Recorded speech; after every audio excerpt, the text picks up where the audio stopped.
Fala galera, bora para mais um SoloCast, o podcast oficial das Soluções Investimentos, onde nós trazemos alguns convidados que são clientes, são amigos, são parceiros de negócio, que já tiveram muito resultado, estão tendo muito resultado nas suas áreas, e eles trazem dicas práticas e didáticas no qual você consegue implementar na sua rotina, melhorar a qualidade de vida das pessoas que estão ao seu redor, melhorar o seu resultado dentro do teu negócio.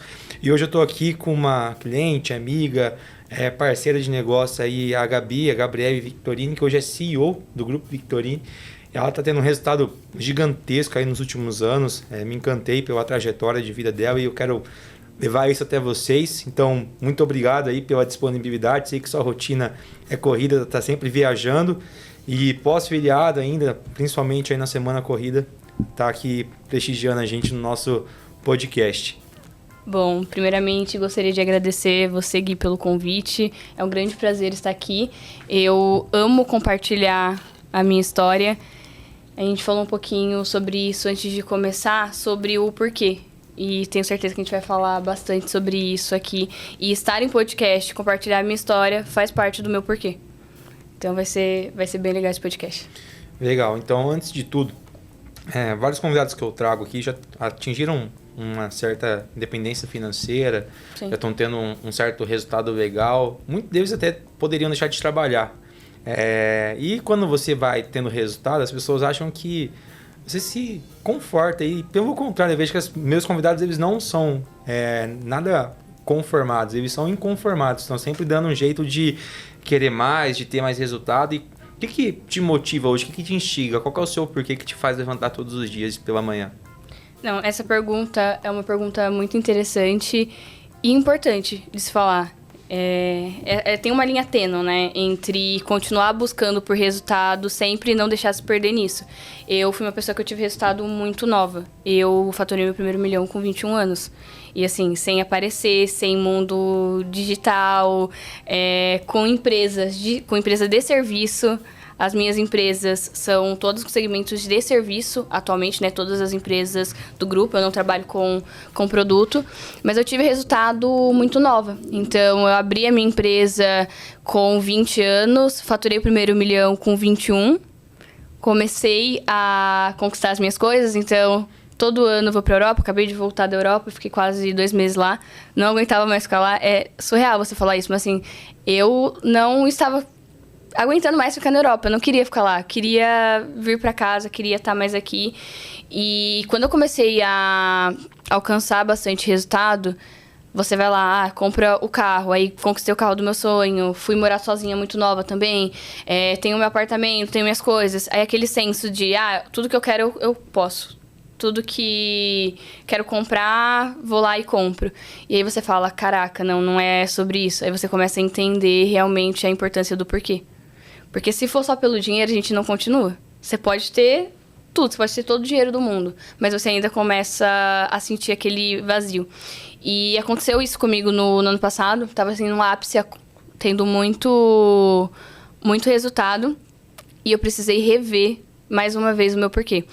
O meu porquê, ele sempre foi minha família. Sem dúvida. Meu porquê sempre foi minha família. Então eu falava, eu preciso fazer por eles. Eu preciso prover pra eles. Eu preciso pra eles. E aí depois você começa a entender realmente qual é o seu propósito. Que não é só sobre isso. Eu achava que o meu propósito era mudar a vida da minha família. Mas não. Não é isso. E quando você descobre, você tem Porque na minha cabeça, eu preciso das coisas para os meus pais, eu preciso fazer isso por eles. E eu falo, um dos dias mais felizes da minha vida foi quando eu consegui fazer um convênio para eles. A gente sabe que convênio de pessoas mais velhas não é algo barato. E sempre foi uma discussão em casa, porque meus irmãos nunca quiseram ajudar. Não, é muito caro, não consegue. Até que meu pai ficou doente, enfim, não vou aprofundar nisso. Mas eu falei, eu preciso conseguir dar conta disso. Aí eu falei, não, vou lá, fiz o convênio para eles. Fiquei mega feliz. Só que hoje, pagar o convênio deles é algo natural. Eu falei, não, eu quero mais. Tanto que quando eu fui sair de casa, eu queria levar eles comigo. Só que nisso você começa a carregar um peso. Eu deixei de ser filha. Eu não era mais filha. Eu queria ser o pai dos meus pais, eu queria... Nós que somos cristãos, a gente, enfim, entra nesse tema, mas assim, eu queria ser a provedora da minha casa. E não foi para isso que Jesus me chamou. Não é só sobre isso. E isso vai causando, assim, muitas frustrações, porque eu falava, tá, mas se não é por eles, se eu não vou tirar eles de casa pra eles morarem comigo, porque não é pra me fazer isso, não é sobre isso, qual que é o meu porquê? Se não é só eles. Eles são felizes do jeito que eles são. Meus pais estão indo viajar agora essa semana, quarta-feira, eles estão indo pra Bahia, né? Comprei, paguei passagem, dei de presente pra eles, tudo. E eles são felizes com isso. Vai só os dois? Vai os 2 e mais 2 casais de tios meus. Valeu. Mas pergunta se meus pais querem ir pra Europa. Okay. Eles não querem, assim, eles simplesmente não querem. Aí eu falei assim, tá, eu queria que eles quisessem a mesma vida que eu. Então, eu queria ter muito resultado pra proporcionar isso não só na minha vida, mas pra eles. E aí, quando eu falei, caraca, eles não querem isso, foi um balde de água fria. Aí eu comecei a precisar reentender os meus porquê. E aí entra muito a parte de propósito. Se Jesus, ele fez o que ele fez na minha vida com a idade que eu tenho, não é pra parar em mim. E aí, momentos como esse, que às vezes eu deixo um pouco guardado de ir em podcast, de produzir conteúdo, de mostrar qual é a minha real história, eu falo, não, eu preciso mostrar mais isso. E aí me motiva porque se eu não tenho resultado, eu não estaria aqui. Então eu penso muito nisso, né? Eu preciso ter resultado porque eu preciso ainda levar um legado. E não leva legado quem não tem resultado, porque quem não tem resultado não é nem ouvido. Eu acho muito legal isso, porque até escutei isso num podcast esse final de semana, que o nosso melhor não necessariamente é o melhor para outras pessoas, né? Então, e é engraçado porque eu tenho uma história meio que parecida, né? Também, meus pais quebraram a bolha ali da família, minha mãe começou a empreender, então eles têm uma essência muito simples. E quando a gente começa a ser bem remunerado, a gente começa a frequentar lugares que a gente tem, nossa, que legal, quero levar isso para dentro da minha casa, quero que meus pais vão em tal restaurante caro comigo, quero que eles vão viajar para a Europa comigo.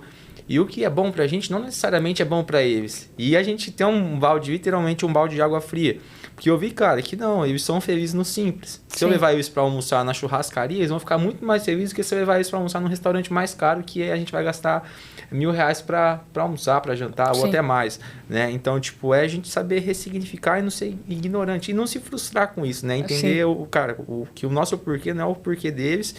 E muitas vezes também não cabe a nós mudá-los, né? E sim inspirá-los. Eu hoje, com a rotina de alimentação saudável que eu tenho, às vezes eu quis até implementar isso dentro da minha casa, assim, cara, eu posso ser o exemplo, eu não posso mudar eles. E eles vão mudar de acordo de maneira natural, se inspirando em mim e tá tudo bem. Então, a gente saber ressignificar isso daí e saber enxergar que o que é bom pra gente não é bom pra eles. E até entrando um pouco na parte do grupo, para quem não conhece a sua história, para quem não conhece o grupo, o que é o grupo hoje, Victorine? Quais empresas ali que unem aí, que consolidam aí hoje o grupo? Sim, bom, o logo que está aqui é da Victorine Cidadania, foi a minha empresa principal, onde eu tive bastante resultado, mas eu falei, não quero parar aqui. Eu sempre estudei e quis entender muito a questão do ecossistema. E foi quando eu comecei a criar um ecossistema. Então, hoje, no grupo Victorine, eu tenho a Victorine Cidadania, a Victorine Viagens, tem a Victorine Academy, que já está todo estruturado, CNPJ ativo.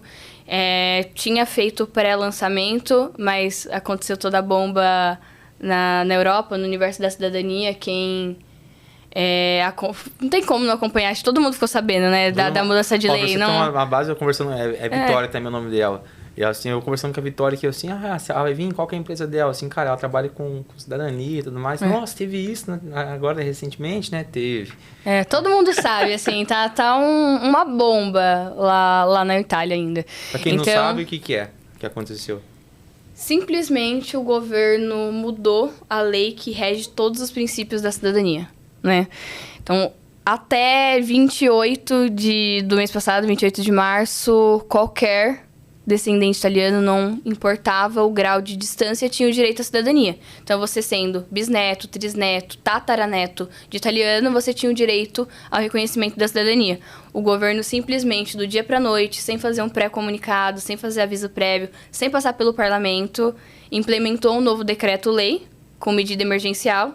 Significa que vale a partir do momento que foi publicado, mudando a lei para netos. Então, se você é bisneto, né? De italiano? É. Você é bisneto italiano, teoricamente não tem mais direito à cidadania. Só que, assim, hoje o universo da cidadania, ele é gigantesco. Hoje tem startups, tem empresas na América do Sul inteira, assim. Cresceu muito. E aí o pessoal olha nós jovens, né? E fala, o que essa menina vai falar agora? Gui, eu trabalho com cidadania... já vai fazer 9 anos. Então, eu surfei o mercado da cidadania lá atrás. Naquela época, só fazia cidadania o high ticket. Não existia outro público para cidadania. Só era o high ticket. Era um mercado que só era conhecido por esse público.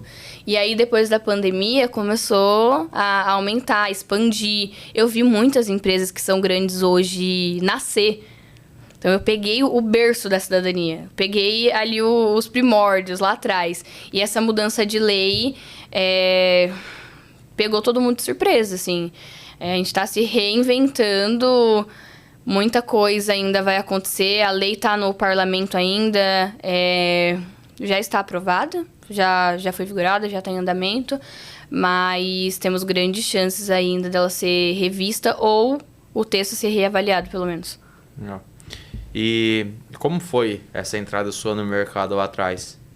Como que você descobriu esse business de cidadania? Como que foi o início aí da trajetória? Eu não descobri, ele me descobriu. Eu sempre brinco com isso, mas eu comecei a trabalhar com cidadania muito nova. Eu tinha 15 anos quando comecei a trabalhar com cidadania.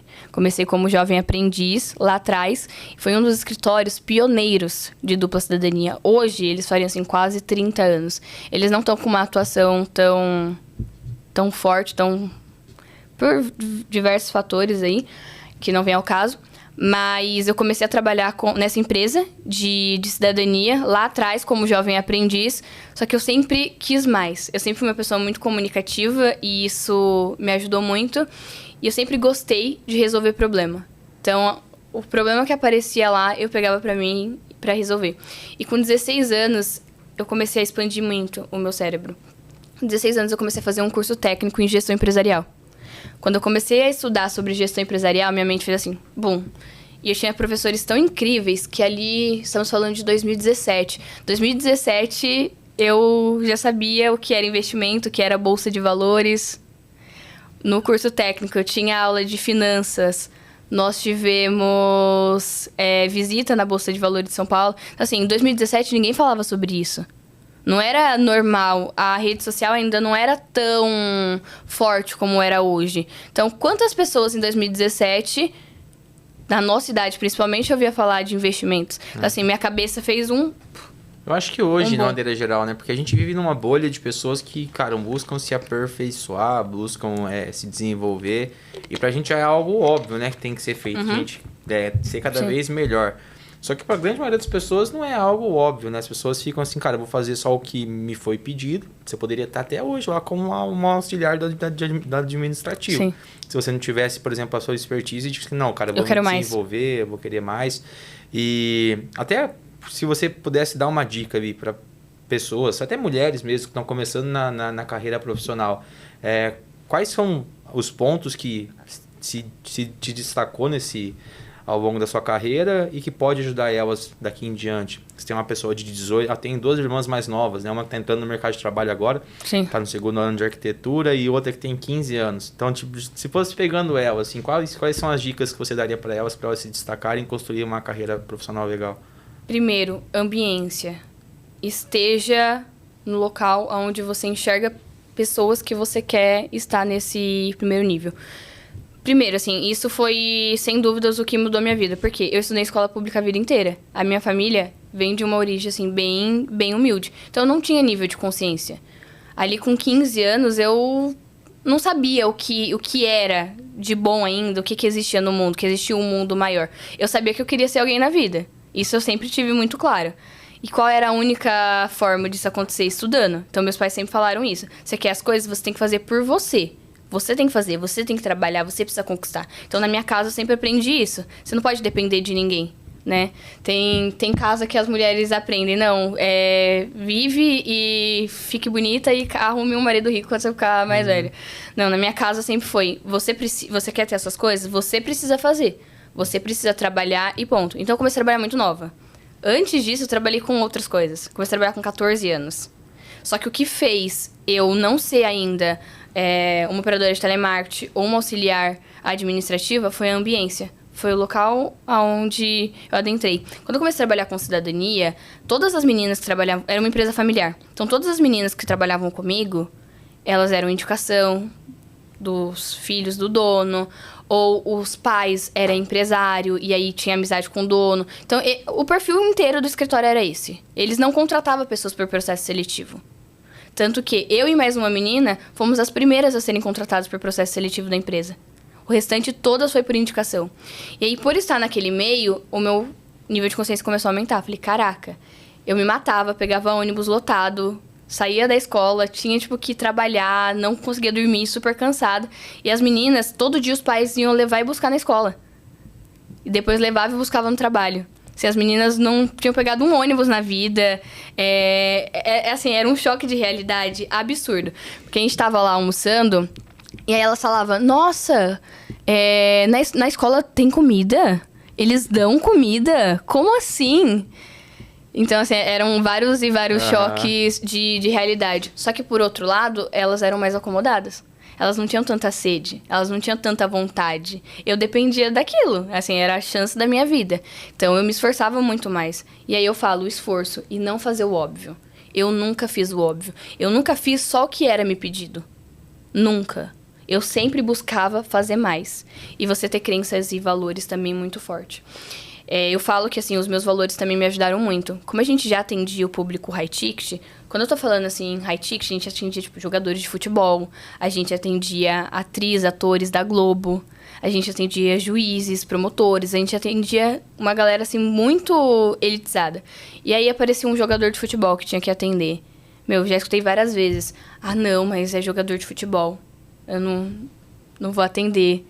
Eu falava isso, gente, com 16 anos de idade. Ele é Jesus?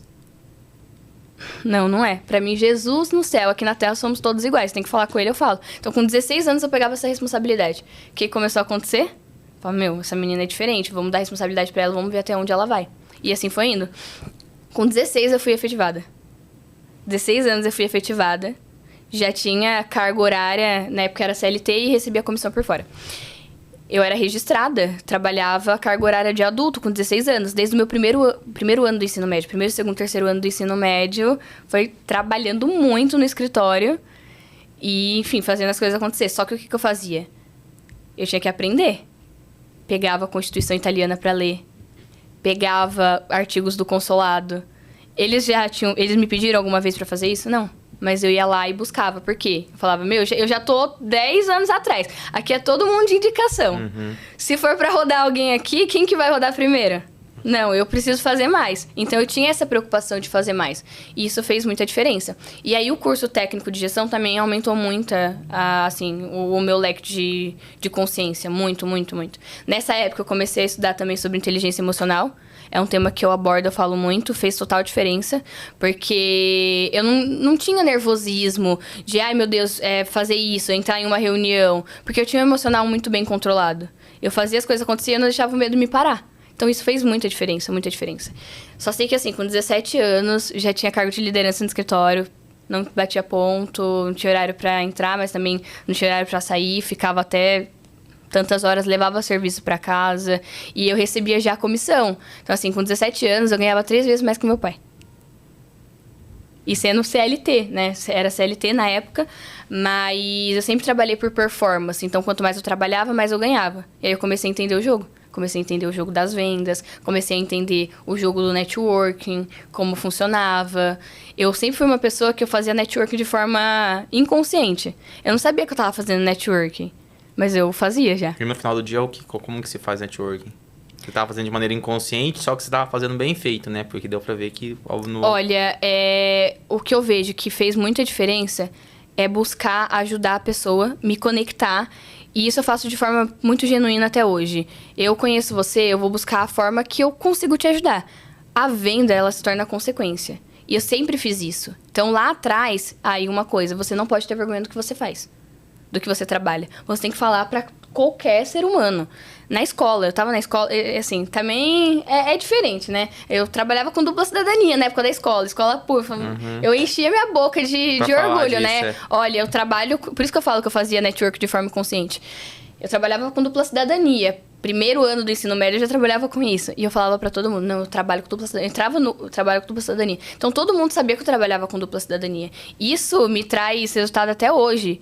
Recente, uma menina que estudou comigo no ensino médio, terceiro ano do ensino médio, você fala assim, meu, a escola que eu estudei, Gui, se você olhar, sério, assim, é uma das piores escolas do bairro. Eu estudava de noite ainda. E ela me indicou uma jogadora de tênis, assim, tipo, gigantesca. E ela não mora na mesma cidade, não mora em Guarulhos, ela mora no interior. Só que elas são primas. E ela fez carreira, cresceu, ganhou Olimpíada, representou a seleção brasileira. E é prima da menina que estudou comigo na escola. Aí quando ela falou sobre cidadania, quem que ela lembrou? De mim, que estudou com ela 6 anos atrás. E quem me indicou. Tá entendendo? Então, assim, eu não sabia muito bem o que eu tava fazendo, mas todo lugar que eu ia, eu falava com o que eu trabalhava, eu buscava conversar com a pessoa, entender como que eu podia ajudar. Lá no começo, quando eu comecei a trabalhar com cidadania, eu ajudei muitas pessoas. Sem olhar e falar assim, não, eu vou ajudar essa pessoa aqui porque eu sei que futuramente vai me dar resultado. Claro que com o tempo a gente vai aprendendo, vai começando a fazer as coisas de forma mais intencional. Isso é óbvio, né? A gente aprende isso no mundo empresarial o tempo todo. Mas antes eu fazia de uma forma inconsciente. Só que é o que a galera ensina hoje. Só que eu já tava fazendo lá atrás. E aí eu tô colhendo os frutos hoje, tô colhendo o resultado hoje. Faço isso há 9 anos. No final do dia, você resumiu coisas que são óbvias, só que são difíceis porque tem que ser feitas todos os dias, né? Que é o que, cara, a gente trabalha duro. Então, você atravessava a cidade, vir no ônibus e, tipo, fazia mais do que era te pedido. Sim. Se relacionava com pessoas melhores do que você. Então, através disso, você começou a modular e absorver os hábitos que elas tinham. Estudava muito, então você desenvolveu o seu repertório ao longo disso. E depois disso, a importância de você se relacionar com pessoas que são o seu público-alvo, que é a questão do networking. E até, como que foi essa questão assim, cara, fechei um ciclo e vou iniciar um outro ciclo. Como foi? Vou sair do CLT para virar empresário? Exato. Tá. Porque acho que tem muita gente que está engessada até hoje e não bateu asas e assim, cara, eu vou continuar aqui porque eu tenho uma certa estabilidade. Então, como que foi essa saída? Primeiro, não ter medo e arriscar. Pra minha família toda, eu fui maluca quando eu decidi tomar, de fato, essa decisão. Porque eu tinha estabilidade, tava fazendo faculdade na época, ganhava super bem pra minha idade. Então, assim, era loucura. Eu largar e arriscar. Eu não esperava realmente o que poderia acontecer. Mas quando eu comecei a olhar os números, eu falava, não é possível. Se eu fechar um processo e eu fazer só esse processo, o que eu ganho fixo é o que eu ganho fixo durante um ano. Claro, tem a parte de comissionamento e eu vou assumir o risco. Mas a desproporção é muito grande. Deixa eu olhar para isso. Só que assim, eu já tinha a mentalidade de empreender. Eu queria muito empreender, porque com 16 anos, quando eu falei pra você que eu comecei a fazer o curso técnico e eu comecei a estudar sobre inteligência emocional, eu estudava muito autobiografia. E eu via que a galera que tinha o resultado que eu queria um dia na vida, não foi estudando, entrando na empresa, subindo de cargo. E aí começou a quebrar crenças. Porque eu tinha a crença que, não, eu quero ter uma vida boa, então o que eu vou fazer? Eu vou trabalhar, eu vou estudar, eu vou fazer uma faculdade e eu vou fazer carreira dentro do lugar que eu estiver. Mas aí eu comecei a entender que o que eu queria pra minha vida não era esse caminho. Porque as pessoas que eu acompanhava, que eu admirava, assim, né? Lia muito, muito livro de autobiografia. Foi outro caminho. Não era aquilo. E assim, eu gosto muito de bater nessa tecla. É muito importante e eu vejo que tem muitos jovens se perdendo referente a isso, com esse universo do digital, referente ao estudo. A galera acha que as coisas são fáceis. Não, eu sou jovem, a internet tá aí, todo mundo fazendo dinheiro e esquece de estudar. Eu sou uma pessoa que eu ainda sou a favor da faculdade. São poucas pessoas que... Mas foi o que eu fiz. Eu fiz isso. Claro, eu saí da curva, eu não fiz só isso e eu vou chegar nesse ponto, que é muito importante. Mas eu acredito muito na educação ainda.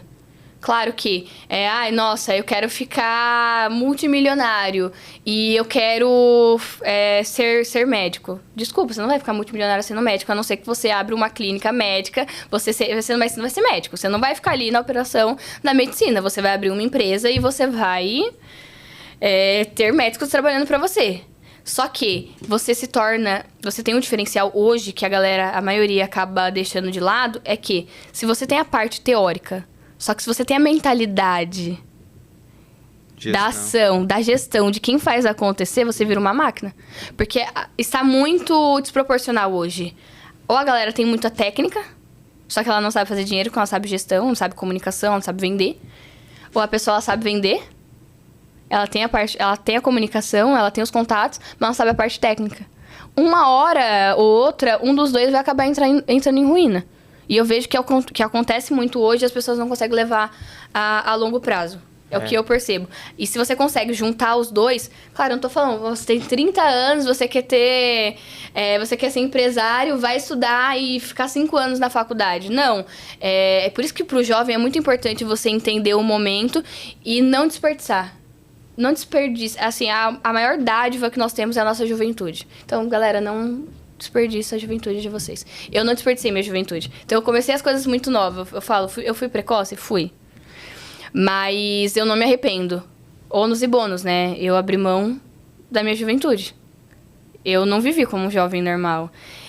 Hoje em dia, assim, muitas coisas...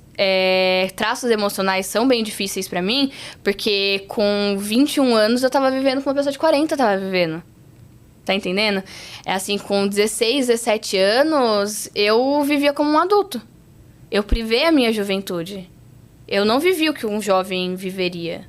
Não tive tempo. Eu não tive tempo pra ser adolescente. Até se enxergando como provedor, né? A responsabilidade que você tem, o peso nos ombros que você tem pra carregar. Assim, vários pontos. E não tem como. Eu vou sair no sábado. Um monte de processo que eu levava pra casa. Assim, não tinha como. Era uma responsabilidade muito grande. E aí você também mata uma parte. Só que são consequências. São escolhas, vamos dizer. E cada escolha traz a uma consequência. Às vezes eu brinco, eu falo assim, eu não tive a vida de universitária. Porque no 4º ano da minha faculdade, pra quem não sabe, eu fiz direito. No meu 4º ano da faculdade, eu já era empresária. Então, eu não... era fazer as coisas ali da faculdade, fazer o que tinha que... cervejada. Não tinha. Na segunda-feira você tem um monte de coisa pra você fazer. Não. Então, é responsabilidade. Só que eu acho que é muito disso. A gente tem que ser bom em cumprir acordos que a gente faz com a gente mesmo. Então, a gente tem que enxergar qual que é a vida que a gente quer ter e qual que é o preço que a gente tem que pagar. Sim. Porque, com certeza, se você tivesse, cara, feito o que a grande maioria faz, que é o quê? Ir em cervejada, só pensar em festa no final de semana... assim, cara, não, vou chegar lá no escritório, vou fazer só o que me pedem, sim, vou bater meu ponto às 6 e foda-se o patrão. Você não teria o resultado que você tem hoje. Então, tipo, tudo aquilo que você fez te trouxe aonde eu estou. Não, eu sem acredito dúvida. muito nisso. A gente vive e tá vivendo exatamente, cara, aquilo que a gente merece. Que a gente plantou e que a gente merece. Sem dúvida. Tá difícil a minha vida. Assim, cara, tá difícil porque você se colocou nessa situação difícil. Sim. Então, é saber onde a gente quer chegar... E saber o preço que a gente tem que pagar. Tem que pagar o que tem que trilhar. E saber que, tipo, cara, eu mesmo hoje... É aquilo, né? Dá pra gente mudar algumas coisas, né? Uhum. Tipo... Mas será que eu realmente mudaria? Porque, cara, olha a quantidade de coisas boas que aconteceu comigo que nem eu mesmo saberia que isso iria acontecer, né? Então, tipo, a gente ter um pouco disso. Que tudo aquilo que a gente passou nos moldou a ser a pessoa que a gente é hoje. Eu vou até... Enfim, vou ser breve, porque a gente tem bastante coisa pra conversar ainda. E eu converso muito, eu falo muito e acabo estendendo. Então, eu vou ser bem pontual em duas perguntas que você me fez que é bem importante. Uma, qual foi a minha virada de chave? A minha virada de chave veio de antes, porque eu queria já empreender. Então, já começou meu nível de consciência lá com 16 anos. Enxergar o futuro. Você... se você não sabe onde você quer chegar, qualquer caminho basta. Se você sabe aonde você quer chegar, você vai trilhar aquele caminho com base nisso. Então, eu sabia que eu queria ter a minha empresa, que eu queria empreender, porque só assim eu teria resultado. Falei, tá, então eu vou fazer algo que seja claro, que seja óbvio, e eu vou saber o ponto final, aonde que eu vou chegar. E foi por isso que eu escolhi o direito. Quando eu me matriculei no curso de Direito, eu fiquei em dúvida entre publicidade e Direito. Eu sempre fui comunicativa, gostava de marketing, gostava de publicidade. O marketing não era como é hoje, era completamente diferente, então existiam muitas campanhas publicitárias. Só que, tá, beleza, eu vou trabalhar com campanha publicitária. Eu ia ter que dar muitos passos atrás. Aí começou já a minha preparação para o futuro. Legal, gosto de marketing, gosto de publicidade. Não conheço ninguém desse universo de marketing, então eu ia ter que galgar um caminho muito maior. Se você não conhece, se você não tem contato, se você não entende o mecanismo do mercado, como que eu vou abrir uma... Só que isso com 17 anos. Por isso que eu falo, também eu sou muito normal. É umas coisas que vem assim na minha cabeça que eu falo, é o Espírito Santo, porque humanamente é impossível, Gui, não tem como. Com 17 anos eu tava pensando, tá, mas eu não vou ter os contatos, eu ainda não sei como que funciona esse mercado, esse universo, eu não quero fazer publicidade para trabalhar em um lugar. Eu só vou fazer publicidade se for para abrir a minha agência publicitária. Não sabia o caminho. Eu não conseguia enxergar qual era o caminho. Não conseguia. Então eu falava, não, então não vou por esse caminho. Eu queria um caminho que eu conseguia enxergar, ter clareza. Eu troquei e fiz o direito. Por que o direito? Inicialmente, assim, a minha ideia não era ter uma empresa de cidadania. Eu achava algo muito distante. Porque, pra quem não sabe, eu tenho operação, eu tenho empresa física aqui no Brasil, onde a gente faz toda a parte documental. Só que o meu serviço, de fato, ele não funciona aqui. Ele não roda aqui. Roda na Europa. Então, eu preciso ter uma estrutura, eu preciso ter advogados lá. O meu trabalho é lá. É todo na Europa. Aqui é só a parte administrativa. Então, eu não conseguia, com 17 anos... enxergar que um dia eu poderia ter uma operação, ter advogados na Europa, assim, era algo muito distante. Mas por que eu fiz direito? Lá atrás, eu já identifiquei um déficit muito grande no mercado. Eu, no terceiro ano do ensino médio, pensando em fazer direito, já tinha que ficar conferindo petição inicial, minuta de advogado. Lá dentro do escritório, a gente tinha uma deficiência jurídica muito grande. Contratou advogado interno, não funcionou. Contratava advogado externo. Mas por quê? Não existia advogados especialistas em correção de registro civil. Então, não tinha advogados que sabiam atuar nessa área. Então, eles pegavam e iam estudar ali na hora, só que não sabia exatamente o que estava fazendo. Todo o processo, a gente precisa fazer juntada de prova. O juiz ele não vai aceitar nada sem prova. Então, o que os advogados faziam? Eles entendiam, assim, por cima... o que tinha que fazer, beleza. A maioria dos casos do direito hoje em dia, assim, teoricamente é óbvio. Só que nossa, eu tava falando isso ontem. O advogado que tem resultado é o advogado estrategista. O advogado que vai fazer petição inicial, que vai fazer minuta e vai fazer o mesmo do mesmo, não vai ter resultado. E escreve aí, o mundo tá mudando, o mundo jurídico tá mudando muito. Se você não se posicionar pra ser um advogado estrategista, não sei nem se essa palavra existe, não existe, tô criando aqui. Estrategista como?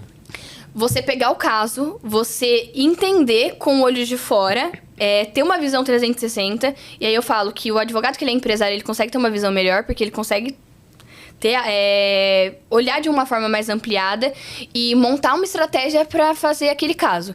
Então, você vai ter o advogado ali que você vai pegar e ele vai montar a petição, a minuta, vai entender o ordenamento jurídico, mas a gente sabe que não é assim que funciona. Se você não tiver a estratégia de saber qual que é o promotor certo, de quais provas juntar, quem que você precisa se relacionar, o contato que você precisa ter para fazer aquilo acontecer, não vai.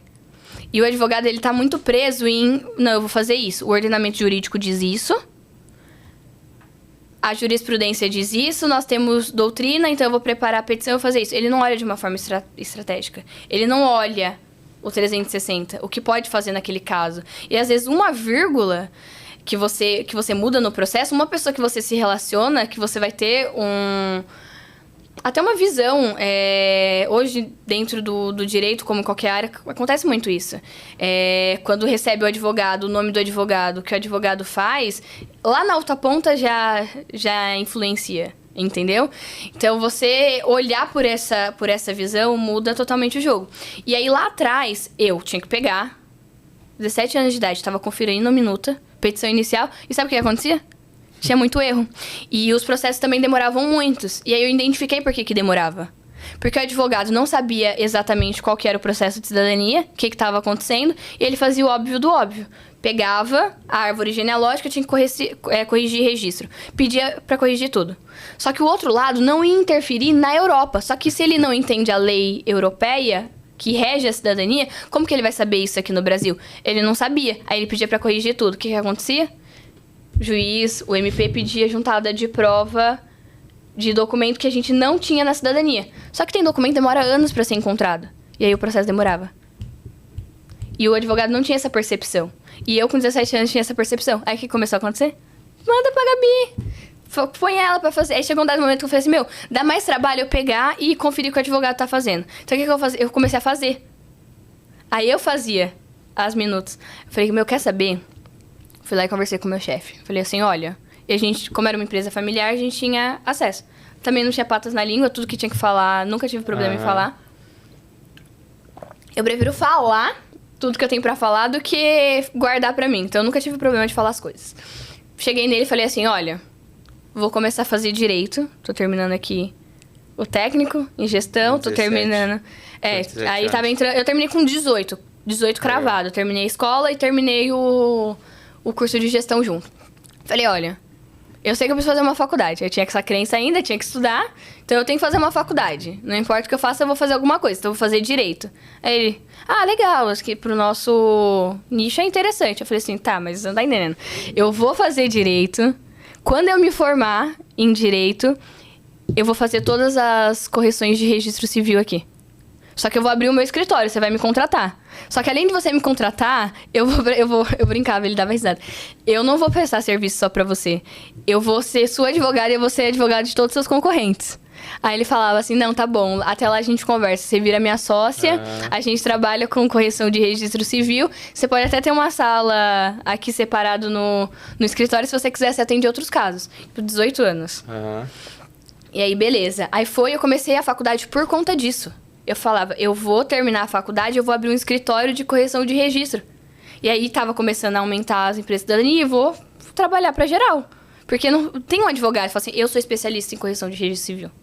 Então, eu vou me especializar nisso. Já tinha muito contato com o cartório, já tinha relacionamento, já entendia como funcionava lá, como funcionava aqui. Eu fui juntando as pontas. Eu vou fazer isso. E aí, minha virada de chave começou nisso. Eu falei, eu vou terminar a faculdade. Só que sabe quando que eu ia virar empresária? Esse ano. Esse ano. Porque a faculdade de Direito são 5 anos. 18, fiz dos 18 aos 23, ano passado. Então, assim, era pra começar... Qual a janela de tempo que você iria perder da sua vida? Era pra começar a ser empresária esse ano. Ia estar isso se você não tivesse se perdido no meio das cervejadas, no meio da... Exato. Aí, o que aconteceu antes de tudo isso? Tava mais ou menos no 4º ano ali da faculdade. Essa parte eu tenho que contar. Eu tava dentro da sala e o professor falava assim... Olha, o que vocês querem ser? Todo mundo fala, eu quero ser criminalista. Eu quero prestar concurso. Aí eu falava, eu quero ser advogada de registro civil. Eu criava um colapso, assim, na cabeça dos professores. E o network. Hoje eu tenho muito professor que me acompanha no Instagram, que me admira. Tem professor meu querendo fazer mentoria. Assim, Gabi, não é possível. O que você fez aí no meio do caminho? Me ensina. E aí entra o network. Eu tô abrindo a empresa, a Victorine Academy. Assim, eu tenho gente que tá esperando há mó tempão pra falar. Mostra aí o que você faz. E ela é com foco em educação do mercado ou é com foco em exatamente o quê? Gestão e mentalidade. Legal. E aí foi isso. Eu tinha isso na cabeça, então eu já sabia que eu não ia ficar no escritório pra sempre. Já comecei a trabalhar ali a mente do meu chefe, ele já entendia, falou assim, a Gabi vai voar. Eu sei que eu não vou ter a Gabi pra sempre. E aí isso fazia o quê? Valorização. Então, e aí, aumentar o comissionamento. Ou você aumenta o comissionamento ou você traz a pessoa como sócia. Aí talvez ele não... eu até... Aí depois começou, né? Eu tinha muito contato com o Santos. Tinha muito contato com o Clube Santos, né? E eu ia muito pra lá. Aí eu comecei a falar pra ele, por que você... E eu sempre tive vontade de morar na praia. Eu falei, por que a gente não abre uma filial lá em Santos? E aí eu sou sócia. Só que, quem em sã consciência vai pegar uma menina de 18 anos e vai abrir uma empresa? Hoje as coisas estão mudando. Mas lá atrás, eu tô falando de 5 anos atrás, praticamente. Então, há 5 anos atrás era diferente a mentalidade. Ele não ia fazer isso. Ele até fingia que queria, mas não ia fazer. E aí foi a virada de chave, assim, que eu falei, não, isso daqui mudou tudo.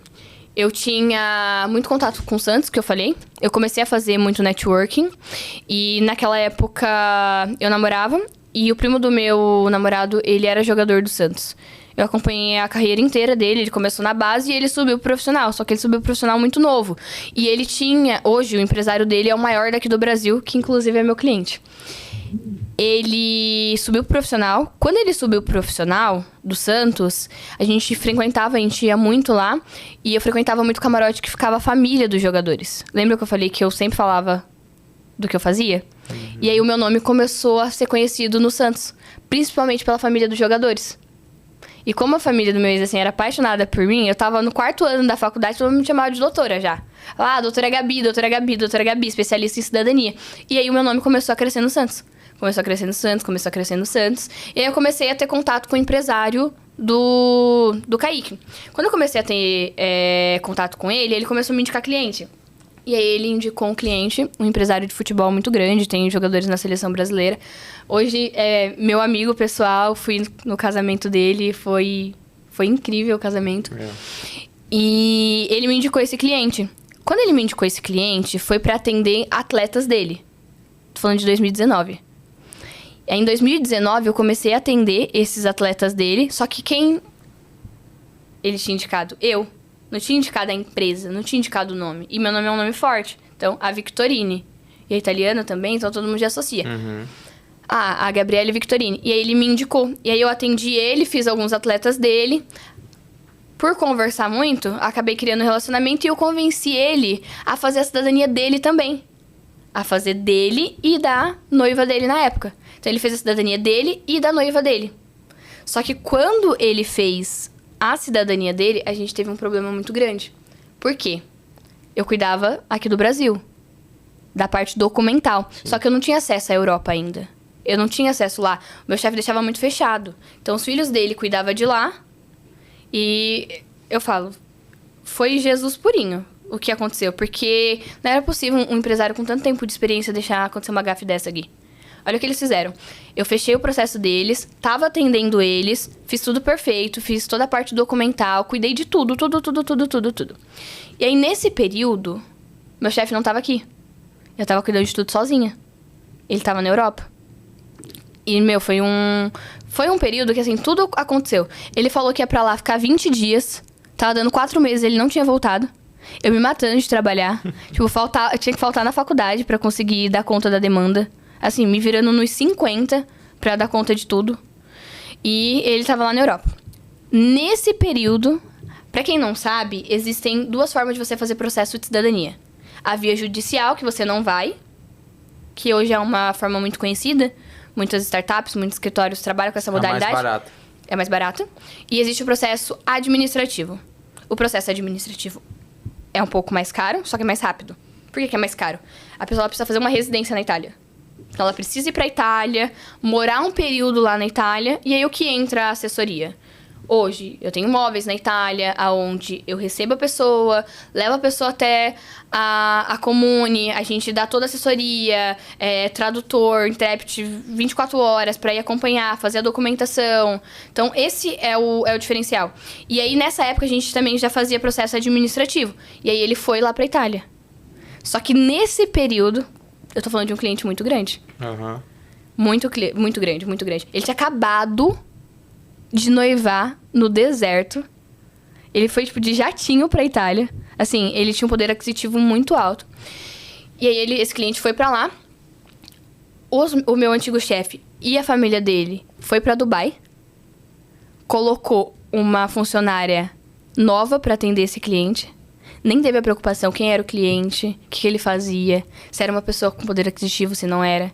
Sabe esses Airbnb que é pior do que o péssimo? Uhum. Colocaram eles nesse imóvel. Assim, foram uma sequência de erros. Aconteceram muitos erros. E aí, o que aconteceu? Esse cliente lá, pra fazer o processo, o tempo todo falando comigo, eu resolvendo tudo. Quando estourou a bomba, o que ele fez? Me ligou. E aí ele falou uma frase, assim, que marcou a minha vida. Não sei se ele vai assistir esse podcast, eu vou mandar pra ele. Mas marcou a minha vida. Ele falou assim, dane-se, se vira, é seu nome. Sei lá, estava com 19 anos na época. Eu virei assim, eu falei, caraca, eu tenho um nome. Eu não tinha esse nível de consciência, essa percepção. Eu falei, caraca, eu tenho um nome. E aí mudou tudo. E aí eu comecei a analisar. Eu falei, caraca, olha o tanto de cliente que eu trago pra cá. Olha o tanto de coisa que eu faço, olha o tanto de resultado que eu... Eu falei, meu, e se eu arriscar, se eu tentar fazer sozinha? Até então, eu nunca tinha pensado em abrir uma empresa de cidadania. Só que aí, o que aconteceu com esse cliente? E aí eu falo do você fazer de forma genuína. Ele tava com esse problema, ele falou assim, olha, não tem mais conversa, seu chefe é um escroto, tá acontecendo isso, isso, isso, ele me falou tudo, tá acontecendo isso, isso e isso, preciso resolver. E aí foi. Liguei pro meu antigo chefe, fui tentar falar com ele. E também foi muito importante. A gente tinha um relacionamento, eu tinha uma admiração. E aí eu vou falar sobre cultura. Era muito importante, eu tinha muita admiração por ele. Até ele virar pra mim e falar assim, não se intromete. Você não tem nada a ver com isso. Aqui cuidamos nós. Ele queria abafar, ele não queria que eu descobrisse. Ele sabia dos meus valores, ele não queria que eu descobrisse tudo que acontecia. Toda a roupa suja que acontecia lá. E aí eu acabei descobrindo. E eu ajudei esse cliente de uma forma muito genuína. Comecei a procurar advogado pra resolver o caso dele. Assim, comecei a mover um mundo pra resolver o caso dele. E eu consegui resolver. E hoje ele fala, a Gabi fez minha cidadania. Então, eu consegui criar parceiros lá. Não trabalho mais, hoje eu tenho a minha estrutura própria, mas no começo eu comecei a trabalhar com um sistema de parceiros. Então, desenvolvi esse parceiro lá na Europa. A gente atendeu esse cliente, resolvi. O valor que ele pagou foi direto pra esse parceiro. Eu não ganhei R$1 dessa transação. Não ganhei nada. Nada. Mas eu ganhei a esperança que dava pra mudar tudo. Aí eu fui, decidi sair do escritório. Foi muito difícil. Eu falo que foi um relacionamento bem tóxico, porque eles não aceitavam. Sim. Eles não queriam de jeito nenhum. Mas eu falei, não, aqui eu não fico mais. Não importa o que eu vá fazer. Por quê? Rompeu os valores. Eu não confiava, eu não acreditava mais neles. E pra mim, isso é muito importante. Eu falei, não, rompeu. Eu não sabia, eu não tinha a ciência, eu vou trabalhar com cidadania. Só que, lembra que eu falei que eu sabia sobre finanças? Mesmo que breve, assim, eu acho que eu tenho muito a evoluir ainda. Mas eu já sabia. Então, eu ganhava muito dinheiro na época e eu guardava. Eu guardava muito. Guardava. O meu padrão de vida era muito baixo.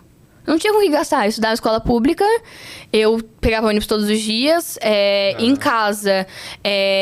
Meu pai nunca pediu dinheiro pra ajudar em casa, sabe? Pra comida, pras contas, não. O nosso dinheiro era pra ter as nossas coisas. Então eu guardava muito dinheiro. Aí eu falei assim, não, eu vou sair. E era tão tóxico, eu não sabia como fugir daquilo. Sabe o que eu falei? Eu vou me mudar pra Europa. E foi quando você se mudou? Aí foi quando eu me mudei. Fui sair do escritório... Peguei o dinheiro que eu tinha guardado. Minha família só acreditou no dia que eu embarquei no avião. Comprei passagem. Fui sozinha. Minha primeira viagem internacional foi 100% sozinha. Aí eu fui. Quando eu fui pra lá, Jesus foi abrindo todas as portas. Tudo foi acontecendo. Comecei a captar cliente. Então, eu fiquei quase 4 meses na Europa.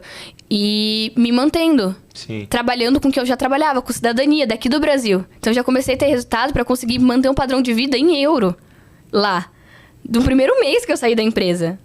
E aí Jesus foi abrindo as portas, foi dando tudo certo. Na época não tinha escritório físico. Aí eu fui pra Londres, resumindo muito a história. Fui pra Londres através desse cliente que eu ajudei, ele e hoje a esposa dele. Fui pra lá pra visitar eles. Eu poderia ter feito qualquer coisa, mas eu falei assim, não, eu vou pra lá. Eu não tinha ainda muito recurso financeiro, assim, pra ficar esbanjando, mas eu falei, não, eu vou. Peguei, fui pra lá, fiz um networking absurdo. Aí eu fui pra Newcastle, assisti o jogo do Bruno Guimarães. O pessoal vai saber quem é que tá na seleção brasileira. Fui assistir o jogo do Bruno e lá eu fiz muito network. E aí eu comecei a conhecer várias pessoas. Eu já conheci a Bertolucci. A Bertolucci Sports hoje são os maiores no futebol aqui no Brasil. E eu já conheci o pessoal da Bertolucci, só que eu não tinha tanto peso ainda pra fechar um contrato com eles. Sim. E aí eu conheci o Augustinho, conheci o pessoal lá. E você sabe, você no camarote de um jogador da seleção brasileira, ali de igual pra igual, o tratamento é muito diferente. Sim. E aí eu já criei conexão. Em nenhum momento tentei vender. Criei conexão realmente genuína. E quando eu voltei, aí eu voltei pra Portugal, que eu tava morando em Portugal na época. Falou assim, meu, todo mundo gostou de você. A Gabi falou assim, meu, não é normal, você, tipo, não é uma menina normal. Você é muito, tipo, fora da média. Sua inteligência, sua postura, sempre fui, tipo, muito fechada. Nunca dei abertura, assim, pra esse mundo que não é um mercado fácil de se trabalhar. E aí isso fez eu ter muita visibilidade, muita visibilidade.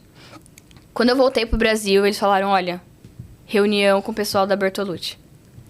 Sei lá, tinha 5 meses de empresa. Assim, o topo do high ticket do mundo do futebol. Sim. Tive reunião com eles. Fechei com eles. Hoje eu atendo todos os... Foi o seu primeiro e grande acerto. Foi o meu primeiro grande, assim, acerto foi o Alexis, que ele me trouxe muito resultado. E depois a Bertolucci. Só que quando você atende o maior... Todo mundo também quer ser atendido por você. E aí, comecei a atender todo o restante desse mundo do futebol. E aí, foi abrindo portas. Só que eu não tinha escritório físico ainda. Pensa, eu não tinha escritório físico. Meu escritório era na casa da minha mãe, tipo assim, no meu quarto. Cuidava de tudo sozinha. Só que... não ter medo. Quando eu falei assim, meu, eu vou atender eles, eu falei, eu não posso. Como que eu falo? Eles já foram lá? Não, nunca foram. Dr. Felipe, estou aí aguardando sua visita. O escritório hoje é maravilhoso, lindo, perfeito, muito estruturado. Mas eu ia aqui, só que na minha cabeça eu falava, meu, se eu vou trabalhar com os grandes, eu preciso ser grande. Aí o que eu fiz? Montei escritório, comecei a contratar pessoas. E assim foi indo, foi fluindo. E isso me trouxe muita autoridade, porque eu já atendia um público muito, muito bom, um público que é difícil de acessar. Você que trabalha com... É um público difícil de acessar, porque eles já vivem no ecossistema. Então, você tem que ser muito bom pra você tirar quem já tá ali naquele ecossistema pra entrar. Porque já tem alguém ali. E aquilo, por exemplo, você pode até comprar o acesso, você pode comprar networking, é fácil, mas para você se permanecer e as principais conexões que você faz, os principais negócios, eles não vêm de maneira comprada, vem de maneira genuína. A pessoa te conectou em outros negócios porque você ajudou ela de maneira genuína. Exato. E até indo pra parte que bate-bola final pra gente finalizar, e com certeza tem que ter um segundo episódio desse podcast. Sim. Bate-bola aqui, o que você acha que é mais importante hoje pra gente atender um high ticket? Autoridade, confiança ou exclusividade? Ou os três são essenciais e você colocaria mais alguma outra coisa? Olha, os três são essenciais, só que os três são difíceis você conseguir no começo. E é por isso que a maioria das pessoas não consegue atender o high ticket. Então, se for uma dica realmente genuína que vai funcionar, busca se conectar com pessoas grandes, só que estão ali no seu acesso. Então, eu conecto com o Guilherme tem uma pessoa ali que é próxima e vai ser interessante. Mostra o seu serviço, mostra qual é o seu diferencial. Você precisa ter diferencial. Eu, Gabriele Victorini, nunca vendi cidadania, eu sempre vendi tempo. Então, qual foi o meu diferencial principal nesse mercado? Eu foco em resolver o problema, não encher o saco do cliente. Então, eu às vezes fico de cabelo branco, mas eu resolvo. Eles querem praticidade. Um jogador de futebol não quer saber quem é o avô dele, o bisavô, o trisavô. Não. Ele quer pagar e ele quer saber se ele vai ter uma cidadania. Então, eu trouxe facilidade. Então, você tem que ter um diferencial. Não adianta você ser a melhor pessoa do mundo, querer ser genuíno, só que se você não conseguir entregar. Então, se conecta com quem você consegue se conectar, que você sabe que vai conseguir te levar ali pro próximo nível. Mostra seu trabalho de forma genuína. Entrega o seu melhor. E o principal, continue entregando o seu melhor. Porque se você continua entregando o seu melhor, consequência vai aumentando. Só que assim, quando eu falo se conectar, não é chegar, olha, eu quero vender isso daqui pra você. Eu vendo isso. Não. É você se conectar, você se importar com a pessoa, ver como você pode ajudar. Às vezes, você não vai ajudar a pessoa simplesmente com o seu serviço. Eu tô aqui com você quer acessar o meu network, e aí você vai falar assim, não, eu quero oferecer o consórcio pra eles. Não, o que eu fazia muito no começo? Como que eu posso te ajudar? Qual que é a sua dor hoje? Meu, eu tô com um problema aqui com esse documento. Às vezes não é o meu foco. Eu não quero fazer esses documentos pra eles. Mas eu vou lá, ajudo, resolvo, conecto com outras pessoas, eu faço muita coisa que vai completamente fora da minha alçada. Mas pra ajudar mesmo. Gá, eu quero me conectar com empresários daqui de São Paulo, não importa o motivo. Se eu acredito em você, eu vou te conectar. E aí fazer mais do que é ali, tá no seu script. Tipo, não é porque eu faço isso, eu trabalho com isso, que eu vou só ajudar a pessoa com isso. E aí foi isso que foi acontecendo. Conheci a pessoa, ajudava ela da forma que eu podia, de forma, às vezes com uma coisa besta, assim, mas que a pessoa precisava. E ela vai começar a te olhar com outros olhos. Por que essa pessoa precisa? Te enxergar. O mais difícil do high ticket é a pessoa te enxergar. Depois que ela já te enxergou, se torna muito mais fácil. Só que o pontapé, que é onde as pessoas travam, elas não conseguem ser vistas. Legal. E se fosse para você deixar uma frase final pra galera aqui, é uma frase talvez que você carrega e essa frase vai alcançar todas as pessoas do Instagram, o Mark vai te ajudar. Qual frase seria pra gente fechar? É uma frase do meu mentor de inteligência emocional que eu levo pra minha vida, assim, em todas as áreas. A diferença entre o medo e a coragem é a ação. Na maioria do tempo, você vai estar com medo. Só que se você não tiver ação, você não vai conseguir seu resultado. Então faz com medo mesmo. Não espera ficar perfeito. Tem muitas pessoas que pecam buscando a perfeição. Medo, você vai ter o tempo todo. Você pode ter resultado, você pode ter tudo. Vai ter uma coisa que você vai ter medo. Eu tenho medo de produzir conteúdo. Não gosto. Mas eu tô fazendo o quê? Tô produzindo com medo mesmo. Então é a ação. O que vai fazer você ter resultado é a ação. É o fazer. Então é isso. Se eu pudesse deixar uma frase, faça com medo mesmo e foque na ação. Como tá seu Instagram pra galera te acompanhar, suas redes sociais? Olha, todas as empresas têm o Instagram individual, mas o meu perfil pessoal, que aí eu mostro o macro, mostro tudo, é Gabriele Victorini. Bom, Gabi, muito obrigado aí pela participação no nosso Solocast. Uma aula aí sobre, cara, carreira, sobre liderança, sobre vendas, sobre posicionamento, sobre high ticket. Se eu deixasse, a gente iria ficar aqui umas 3 horas falando e com certeza aí fica o convite para um segundo episódio quando estiver aqui novamente em São Paulo. Você que está acompanhando o Solocast Oficial, por favor, se inscreva no canal, já deixa o seu like aqui, compartilha com o seu amigo, que você sabe que esse conteúdo vai ser útil para ele. E é isso, até o próximo Solocast. Muito obrigado novamente, Gabi. Curta, se inscreva no canal e até o próximo.